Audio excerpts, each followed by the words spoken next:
ಇಂದೇ ಡೌನ್ಲೋಡ್ ಮಾಡಿ ಮತ್ತು ನಿಮ್ಮ ನೆಚ್ಚಿನ ಶೋಗಳನ್ನು ಆನಂದಿಸಿ.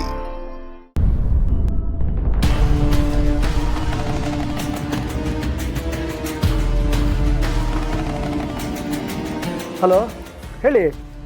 ಶ್ರೀ ರವಿಶಂಕರ್ ಅವರೇ, ನಾನೇನು ಹೇಳೋದು, ಆ ಡ್ರೈವರ್ ಎಲ್ಲಿದ್ದಾನೆ ಇವಾಗ? ಅವ್ನು ಸೇಫ್ ಆಗಿದ್ದಾನೆ. ಯಾಕೆ, ಏನಾಯಿತು? ಸೇಫಾಗಿ ಇಟ್ಕೊಂಡು ಉಪ್ಪಿನಕಾಯಿ ಹಾಕ್ತಾ ಕೂತ್ಕೊಂಡಿರಿ. ಅಲ್ಲ ರೀ, ನಿಮಗೆ ಒಂದು ಕೆಲಸನೂ ಪೂರ್ತಿಯಾಗಿ ಮಾಡೋಕ್ಕೆ ಬರೋದೇ ಇಲ್ವಾ? ನಿಮ್ಗೊಂದು ವಿಷಯ ಗೊತ್ತಾ? ಆಕ್ಸಿಡೆಂಟ್ ದಿನ ಆ ಲಾರಿ ಟೋಲಲ್ಲಿ ಪಾಸ್ ಆಗಿದೆ. ಅದು CCTV ಕ್ಯಾಮ್ರಲ್ಲೂ ರೆಕಾರ್ಡ್ ಆಗಿದೆ. ಅದು ಈ ನಮ್ಮ ಮನೆಯವ್ರ ಕೈಗೂ ಸಿಕ್ಕಾಗಿದೆ. ಇದೇನಾದರೂ ಪೊಲೀಸ್ ಅವ್ರಿಗೆ ಸಿಕ್ಕಿ ಆ ಡ್ರೈವರ್ ಏನಂತ ತಗ್ಲಾಕೊಂಡು ಎಲ್ಲ ಬಾಯ್ ಬಿಟ್ಟ ಅಂತ ಅಂದರೆ ನಿಮ್ಮ ಕತೆ ಅಂತೂ ಮುಗೀತು. ನೀವು ಜೈಲ್ ಪಾಲಾಗೋದು ಮಿಸ್ಸೇ ಇಲ್ಲ. ನಂದಿದ್ರಲ್ಲೆಲ್ಲ ಯಾವುದ್ರಲ್ಲೂ ಡೈರೆಕ್ಟ್ ಇನ್ವಾಲ್ವ್ಮೆಂಟ್ ಇಲ್ಲ. ನಾನು ಹೇಗೋ ಸೇಫ್ ಆಗ್ತೀನಿ. ನೀವೇನು ಮಾಡ್ತೀರಾ ಅನ್ನೋದನ್ನು ಸ್ವಲ್ಪ ಯೋಚನೆ ಮಾಡಿ. ಅಲ್ಲ ರೀ, ನಂತರ ನಿಮ್ಗಿನ್ನು ಯಾರು ಹೆಲ್ಪ್ ಮಾಡ್ತಾರೆ? ನನಗೆ ಸಿಕ್ಕಿದ್ದು ಒಂದು ದೊಡ್ಡ ಸಾಕ್ಷಿ ಅಂದರೆ ಆ ಯೋಗಿ. ಅವನ ಹತ್ರ ಇದ್ದಿದ್ದು ಫೂಟೇಜು ಅವನ್ನ. ಇಬ್ಬರೂ ನಿಮಗೆ ಹಿಡಿದುಕೊಟ್ಟಾಗಿದೆ. ಈಗ ನಿಮ್ಮ ತಲೆಯಲ್ಲಿ ಇರಬೇಕಾಗಿರೋದು ಈ ಸಮಸ್ಯೆಯಿಂದ ನೀವು ಹೇಗೆ ಪಾರಾಗಬೇಕು ಅನ್ನೋಂಥದ್ದು. ಸುಮ್ಮನೆ ಡ್ರೈವರ್ನ ಕಾಯ್ಕೊಂಡು ಕೂತ್ಕೊಂಡ್ರೆ ಯಾವ ಪ್ರಯೋಜನವೂ ಇಲ್ಲ. ಮುಂದೆ ಆಗೋ ಕೆಲಸಗಳ ಕಡೆ ಗಮನ ಕೊಡಿ. ಅವನಿಗೆ ಏನು ಮಾಡಬೇಕು ಅನ್ನೋದನ್ನು ಮೊದಲು ಯೋಚನೆ ಮಾಡಿ.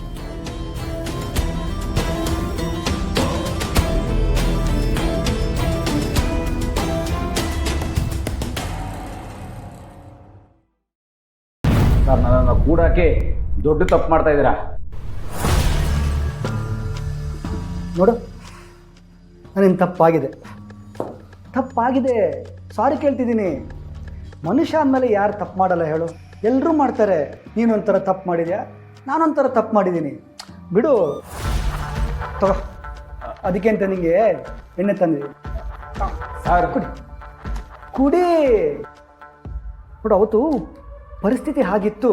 ನಿನ್ನ ಮೇಲೆ ಕೈ ಮಾಡಬೇಕಾಯ್ತು. ಏನು ಮಾಡೋಕ್ಕಾಗಲ್ಲ. ಸಾರಿ ಕೇಳ್ತಾ ಇದ್ದೀನಲ್ವಾ? ನೋಡು, ನಿನ್ನಿಂದ ನನಗೆ ತುಂಬ ಹೆಲ್ಪ್ ಆಗಿದೆ. ಆ ಋಣ ನಾನು ಖಂಡಿತವಾಗ್ಲೂ ತೀರ್ಸೋಕ್ಕಾಗಲ್ಲ. ಹಾಂ, ನೋಡು, ನೀನು ಅವ್ರ ಕಣ್ಣಿಗೆ ಸಿಗಾಕೋತಿದ್ರೆ ಹೆಚ್ಚಾದ್ರೆ ಏನಾಗ್ತಿತ್ತು ಹೇಳು?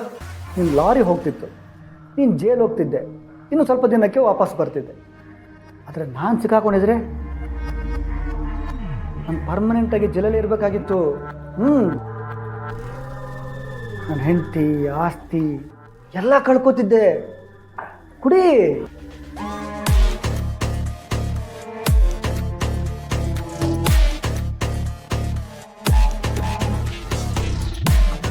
ಲಕ್ಷ್ಮೀ